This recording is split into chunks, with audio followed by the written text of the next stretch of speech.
ውድ ቤተሰቦቼ እንዴት ናችሁ? ሰላም ናችሁ ወይ? ዛሬ ለቁርስ የሚሆን የቡላ ገንፎ እንዴት እንደምሰራ አሳያችኋለሁ።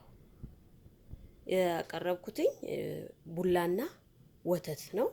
ስለዚህ ቡላ የተጠቀምኩት ዱቄቱን ሳይሆን የተዘፈዘፈውን ነው። ዘፍዝፌው ስላደረ ትንሽ በውሃ አደባልቀዋለሁኝ። ብዙ ውሃ ሳይበዛ አገናኝተን ቡላችንን እናዘጋጃለን ማለት ነው። ያው ቡላ እንደሚታወቀው በጣም ጠቃሚና ለጤና ብዙ በረከቶች የሚያስገኝ የእህል አይነት ነው። ቡላ በውስጡ እንግዲህ ጥናቶች እንደሚያመለክቱት ከ75% በላይ ካርቦሃይድሬት አለው፣ ፋይበርም አለው፣ ፕሮቲንም የተወሰነ አለው። ካርቦሃይድሬት ደግሞ እንደሚታወቀው በጣም ኃይል ሰጭ ስለሆነ ለልጆቻችን ጥንካሬ በጣም ወሳኝና ጠቃሚ ስለሆነ ቡላ ብንመግባቸው በጣም ልጆቻችን ጠንካራ ይሆናሉ። ስለዚህ ቡላ የተሻለ ኃይል ስለሚሰጣቸው ለህፃናት በጣም የሚመከር የምግብ አይነት ነው።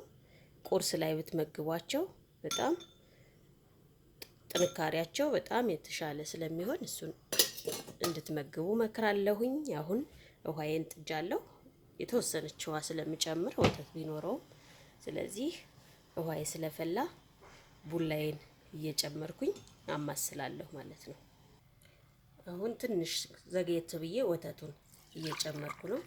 ወተት እንደ አማራጭ ነው። ወተት ብትጨምሩበት የተሻለ ለህፃናት በጣም ጥሩ ስለሚሆን የተወሰነ ወተት አስገብቻለሁ። እዚህ ጋር ግን በደንብ መመታት አለበት።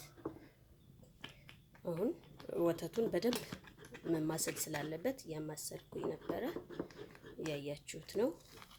በጣም ከለሩ ራሱ ያምራል ወተት ሲገባበት እና ለልጆች ወተት ጨምራችሁ ብታዘጋጁላቸው የተሻለ ነው። አብዛኛው በእርግጥ ቡላ በወተት ነው የሚሰራው። በጣም ጠቃሚ ምግብ ስለሆነ ለልጆች የበለጠ ይመከራል። ስለዚህ ልጆቻችሁን ቡላ ሰርታችሁ ብትመግቡ በጣም እመክራለሁ።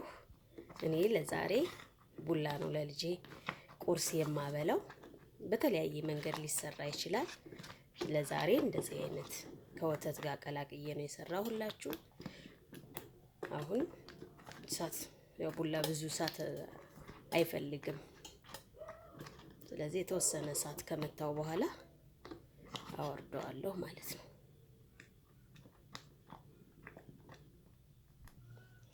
ቡላዬ ስለደረሰ አውርጄዋለሁ። ትንሽ ቀዝቀዝ እስኪልልኝ ድረስ እጠብቅና ወደ መመገቢያው ገለብጠዋለሁ ማለት ነው።